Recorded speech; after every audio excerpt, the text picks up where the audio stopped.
We've been talking about the Princess app quite a bit here, and we've got a couple of more things that I want to let you know about. Also, what to wear when you're going to the main dining room on a cruise ship. Some things to think about that. We're also going to talk about where the Diamond Princess is right now. There's been a lot going on with that region of the world, so we're going to go over that and lots more. So let's go ahead and get started. Hi.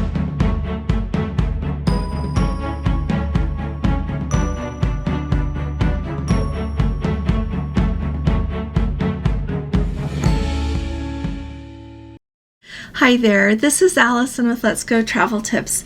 Today is Monday. It is January 1st of 2024, so a very happy new year to all of you. I hope that your 2024 turns out to be a wonderful, well-traveled year, and that it turns out to be an even better year than you're anticipating.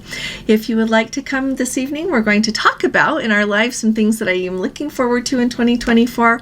Would like to hear from you about that, as well as lots going on with cruising right now, and what 2024 might look like, some changes that I'm wondering if are going to come. So we'll be talking about that a lot this week as well as this evening, so don't forget to come. We're going to start at 8 p.m. Pacific time, so I'll see you then. Also, if you haven't subscribed to our channel yet, will you please hit that subscribe button? Would love to have you with us in 2024. I think is going to be the year of cruising. I believe we're going to see more people cruising than we have seen in any year before, and lots to talk about and keep up to date with. And if you appreciate my updates, would you please give this video, all my videos that you watch, would you please be so kind as to give us a thumbs up? That actually makes a difference, and I appreciate you for it. Thank you. Now let's start talking about the app really quick. We've talked about the Princess app quite a bit, the update that's already come along, but do you know what? Do you think, so I want to hear from you in the comments, do you think that the app is meant to replace the website? And I have thought about this with all of the cruise lines. You use the app for some things as you prepare to get ready to go on a cruise. You enter your information so that at on vacation you're ready to go with that. And then there's all of these other handy things that you do tend to use more on board than you use before your cruise, but you can use it before the cruise. One example of that is you can use your phone if you want to book your excursions. The Princess app takes you right to the Princess website, and that's how it works. But if you're new around here, on all of the other websites for the other cruise lines, I should add, as well as on Princess, you can have an account, and it's actually best if you do. And you can log in if you want to not have an account. You can log in using your booking number, your birthday, and your name, and you log in and you can manage your cruise. With Princess as well as the other cruise lines, you log in using your username and password. Once you set that up, it recognizes who you are, so when you book a cruise, it shows up in your account online, and you can manage it from there. Since we're talking about the Princess app, I'm just going to use Princess as an example, but this is across the board with the cruise lines. Just want to let you know about that. So first of all, when you go into the cruise personalizer, you can book your excursions, you can print your luggage tags, you print your travel summary, you can book spa appointments, you can book a beverage package, you can do lots and lots and lots of things when you do that. Do you think that the app is meant to replace that? In my opinion, I don't think it is. I think it is easier to look at some of those things on a bigger screen. You've got a lot more, you can have more windows open to look at all these different places and things while you're designing your excursion, all of these kind of things. So when you think about the app, I want you to remember that if you're looking at the app, like someone posted a quick question, and I'm just going to go over some questions that I've seen a lot, not only in the comments, but I get a lot of emails about, and I can't reply to all of them. Several people want to know about booking us an appointment for the spa. Well, when you look in the app, you know, those little square things, like, you know, you got your check-in and your dining and your excursions. The very last one there, scroll over that direction, you will see the spa. But to me, it's even easier because it takes you to the website anyway. It's easier to just do it on your computer. That's where you book your spa appointments. If you do book a spa appointment, and I have booked spa appointments before my cruise before, you just go in, you select what you want, you pay for it, and it goes on your credit card right then. I have also changed my mind about when I want to do things, so you don't just move an appointment around. You actually cancel it. And then you that credit comes back on your credit card, but then right then you can select another appointment time and pay for it again. It works really smoothly, so I wanted to point that out. I also have people asking an awful lot about putting that payment method in, and it's for the shoreside transactions. I am really hopeful that in an update that Princess does, they don't require that in order to be green lane, because a bunch of people don't want it. I am one of the people, I've got a fluke going on right now, and I expect it to change anytime. I'm still green laned even though I did not enter that, so I am really hopeful that they'll take that requirement away. So don't enter that if you don't want to. Another quick note for you, we've got a Let's Go family member who lives in the United Kingdom, sails frequently on Princess from the United Kingdom, and they are elite and they always pick up without ordering their medallion. And mind you, Princess does not ship to the United Kingdom, but anyway, they get to pick up their medallion in the green lane. So I'm wondering if that's what the new embarkation is going to look like. We were green laned before we ordered our medallion. We went ahead and ordered our medallion that was not going to be shipped to our home. We'll pick it up at the port and we're still green laned. So I'm wondering if Princess is going to start giving out the medallions in the green lane. I'll let you know when we get to Barcelona, but let me know if any of you go on a cruise before then and anything different has been implemented. Alrighty. One other quick thing I wanted to let you know. Been so excited. I've been watching for those dining reservations to show up for the Sun Princess. It was rumored it was going to come in January. Today, January 1st, we still cannot make dining reservations for the inaugural cruise of the Sun Princess. So I'm going to keep looking. And so if any of you notice that, let us know, because I don't know if that's going to be available first thing one morning or when it's going to come, or if it's not going to be till we get on the ship. We just really don't know. Alrighty, let's go ahead and move along here really fast. If you did not see the news this morning, there was a major earthquake in Japan. They have tsunami warnings out. They are on high alert there. They've lessened the warnings for some areas, but it sounds like in some of those coastal areas, they are still asking people to please be evacuated, because they are expecting a wave to hit, one of the tsunami waves. And so with that, it made me I know that the Diamond Princess right now is home ported out of Singapore for a few cruises, and I wanted to make sure, and sure enough, she is not going to anywhere in Japan, because I always like to know where everyone is. And so truly our thoughts and prayers go out to the people of Japan, especially those affected by the earthquakes and the worry about the tsunami coming. And so I'll keep you up to date with that. But along with that, I found some news about what is going on the Diamond Princess that I think really helps all of us, because it helps us know what to expect when we go on a cruise, and especially to some places. Now, the cruises that are going there on the Diamond Princess, they are going to be going to places in Thailand and Vietnam. And some countries, I was going to do a whole video about visa requirements, but then I realized that it really depends on what country you're on and what country you're visiting.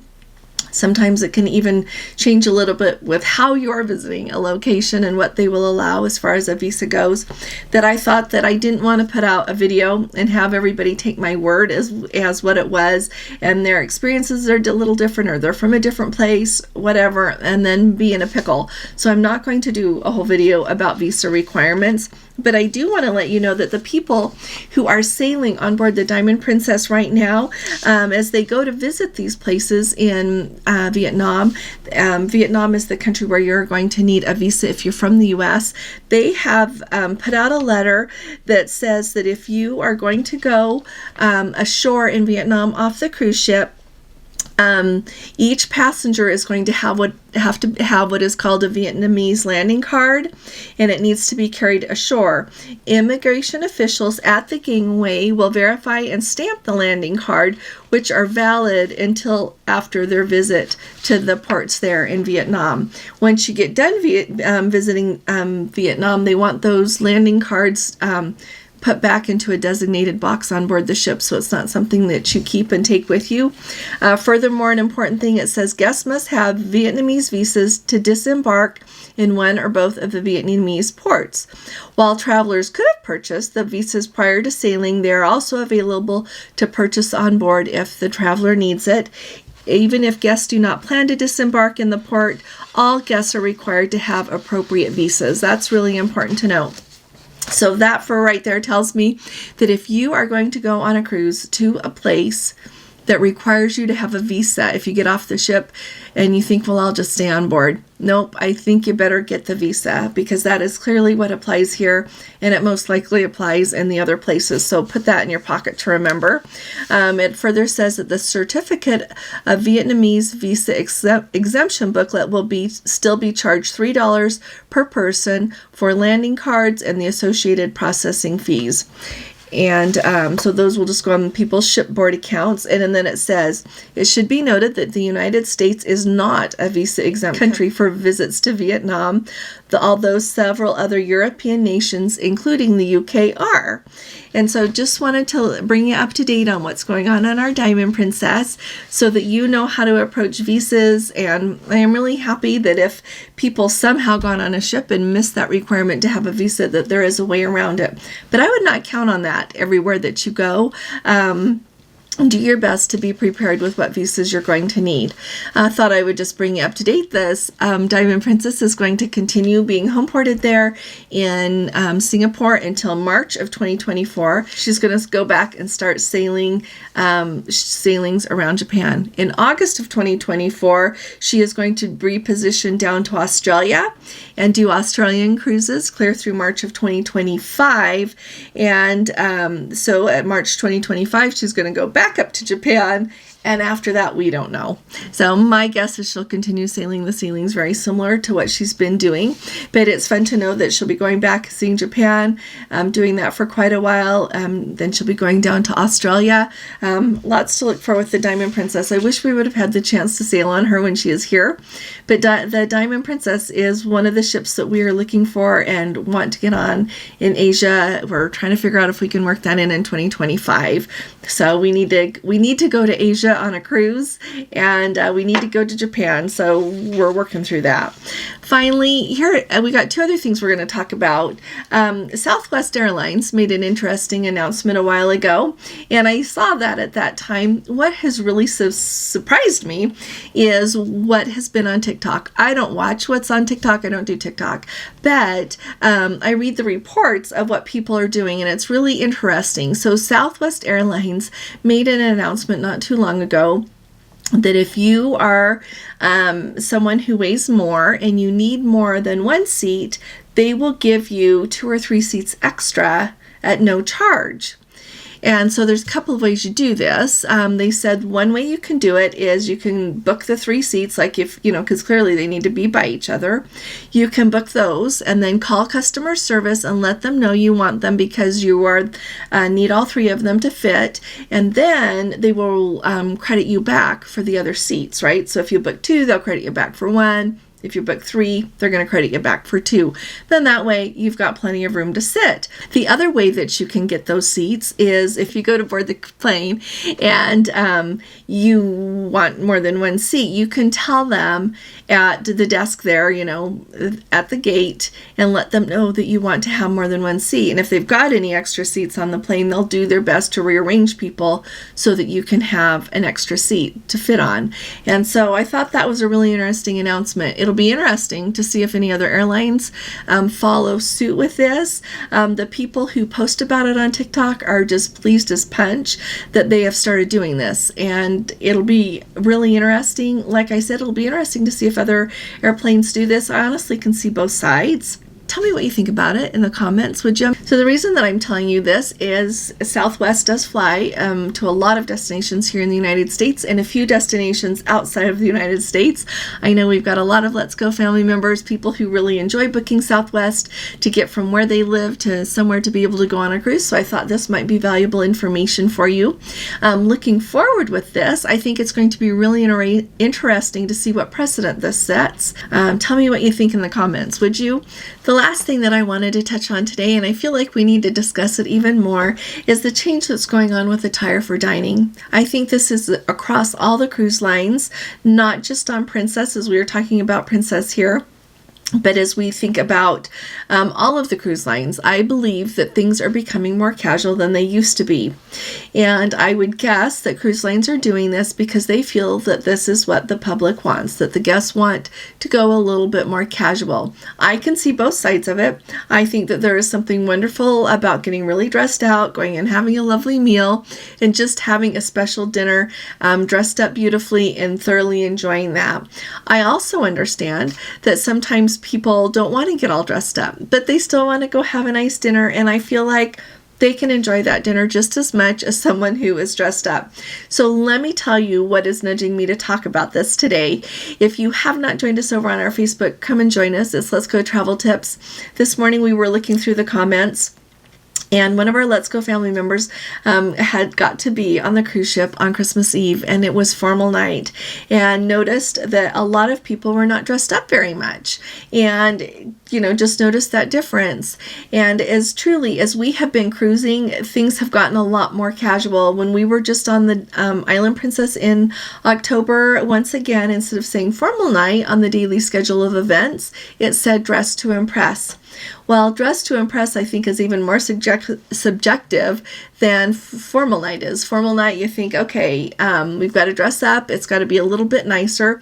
Dress to impress, I think a lot of people can translate in as long as I'm clean, I'm okay. And there's a lot of reasons that affect why people wear what they do, clearly.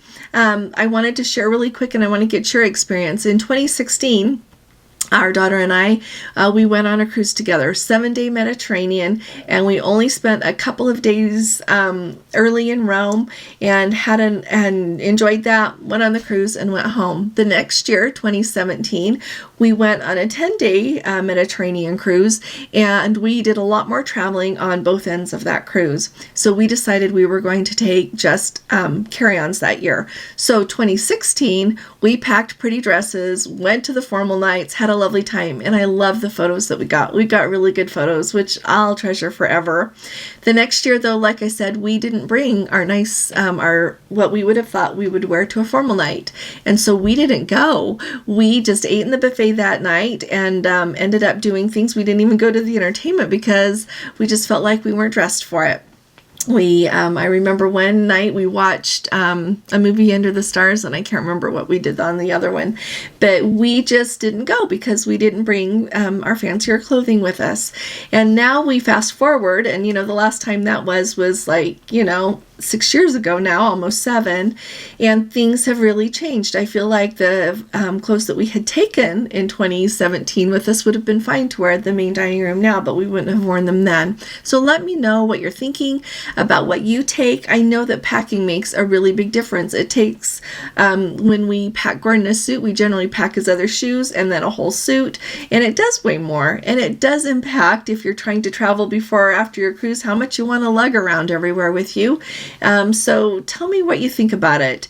What you're thinking of wearing for formal night. It'll really help all of us here know what each other is doing, enlighten our thoughts. So I look forward to hearing about that from you. We can talk about it some more in our live tonight as well. So I'll see you then. And I'll be talking to you all again really soon. You all take really good care. God bless you. Love you. Bye-bye.